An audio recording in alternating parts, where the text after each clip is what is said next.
है, वो भक्त कई बार वृंदावन आएगा जब जाके गुप्त वृंदावन आएगा। भांडीर वन में एकमात्र लीला नहीं है, यहाँ पे हमारी 14 लीलाओं का उल्लेख है। कान्हा जी की शाखाओं पर चढ़ के यमुना मैया को आर पार। और आप कभी किसी विवाह में जाते हो, बिना प्रसाद के आते हो, अब तो लाडली जी की विवाह स्थली है। दुर्वासा मुनि जो केवल 2 रास्ता पान करते थे, ब्रज की गोपियों ने इसी वट वृक्ष के नीचे उनको 56 प्रकार के व्यंजन खिलाए। यहाँ पर राधा कृष्ण में माल्योद्ध भी हुआ है। पता है हमारी राधा रानी ने स्कंद पुराण में इस स्थान के बारे में क्या कहा था कि जो भी गुप्त वृंदावन आएगा वो मोक्ष को प्राप्त होगा।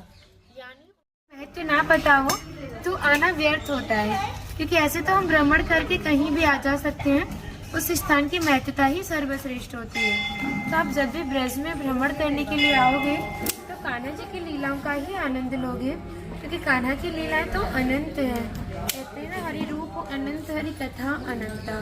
लेकिन जब भी भांडीर वन में प्रवेश करोगे, कवि शास्त्रों का अध्ययन करोगे या किसी के मुखार विधि से श्रवण करोगे तो ज्ञात होगा कि भांडीर वन में एकमात्र लीला नहीं है, यहाँ पे हमारी 14 लीलाओं का उल्लेख है।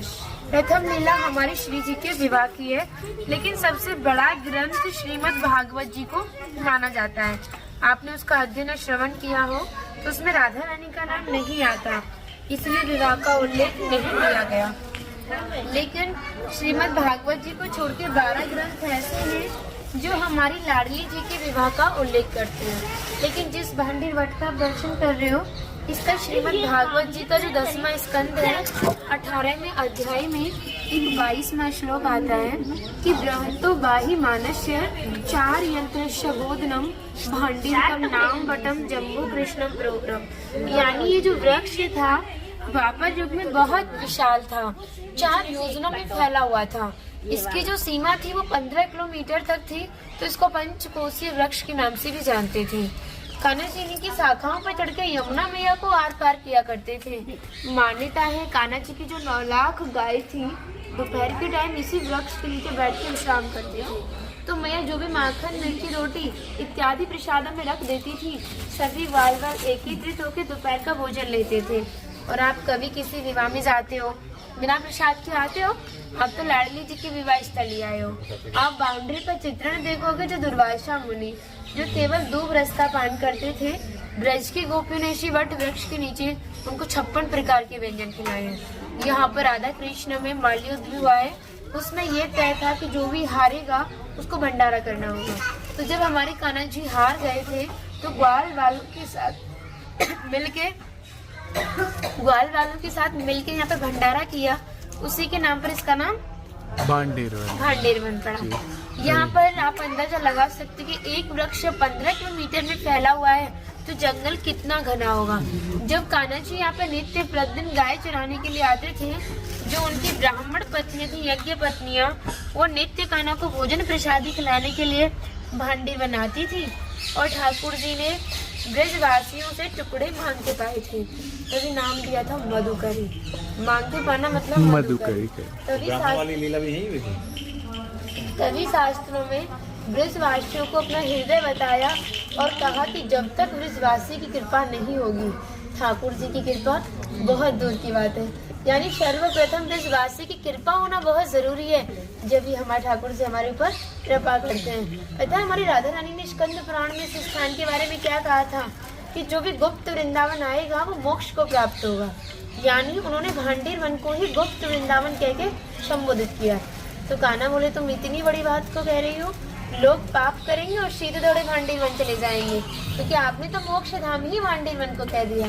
तो हमारी लाडली जी ने कहा नहीं कान्हा, मैं जिस पर विशेष कृपा करूंगी, जिसके प्रति मेरी भक्ति भाव दोनों सच्चे हैं, और जो भक्त मेरी शादी में उपस्थित है। यानी आज से अब 5500 वर्ष पूर्व इस स्थान पर थे। मनुष्य तो कोई था नहीं, तो आप अपने आप को कीड़े मकोड़े, घास फूस, पतझड़ इत्यादि अपने आप को मान सकते हो। जो भक्त मेरी शादी में उपस्थित है वो भक्त कई बार वृंदावन आएगा जब जाके गुप्त वृंदावन आएगा, और डायरेक्टली नहीं, किसी ना किसी के माध्यम से। इस स्थान तक पहुंचने के लिए माध्यम बहुत जरूरी है, और सारा श्रेय माध्यम को ही जाता है, क्योंकि माध्यम ही हमें ऐसे दिव्य स्थान पर पहुंचाता है। जो भी भांडीर वन में प्रवेश करेगा, प्रवेश करने से जो कान्हा ने 14 लीलाएं की हैं भांडीर वन के अंदर, उनके दर्शन मात्र का फल प्राप्त होगा। और जो भी यहाँ की किनका प्रसादी पाएगा और एक रात्रि निवास करेगा वो इस रस गोलोक धाम से वैकुंठ गोलोक धाम एक रात्रि निवास का जगह है इधर कहीं? अभी श्री जी ने कृपा नहीं करी, करेगी अभी। कहते हैं ठाकुर जी ने व्रत 84 कोष को ही गोलोक धाम जो है व्रत 84 कोष में ही बांटा है। जैसे आप भांडीर वट, इसका वर्णन गर्ग संहिता की 6वें अध्याय का नाम है गोलोक खंड। आप उसका अध्ययन करोगे तो भांडीर वट का दिव्य वर्णन पढ़ोगे। ब्रिजा नदी के किनारे गोलोक धाम में एक भांडीर वट है, यानी यमुना मैया का नाम ही गोलोक धाम में ब्रिजा है। तो कहते हैं अगर इस भांडीर वट के कोई दर्शन कर ले, दर्शन मात्र से ही उसे गर्भ की प्राप्ति नहीं होती, यानी भक्त 84 लाख योनियों से मुक्त हो जाता है। वो भी गर्भ में जाता है, गर्भ में जाएगा नहीं, किसी गर्भ में नहीं जाएगा, वो गर्भ धारण करना ही नहीं पड़ेगा उसको, वो सीधा मोक्ष को प्राप्त करेगा केवल दर्शन मात्र से। स्पर्श की तो बात बहुत है। इंदु लेखा राधा रानी की सखी है। बहुत सुंदर है जी। राधे राधे, जय श्री राधे, राधे राधे।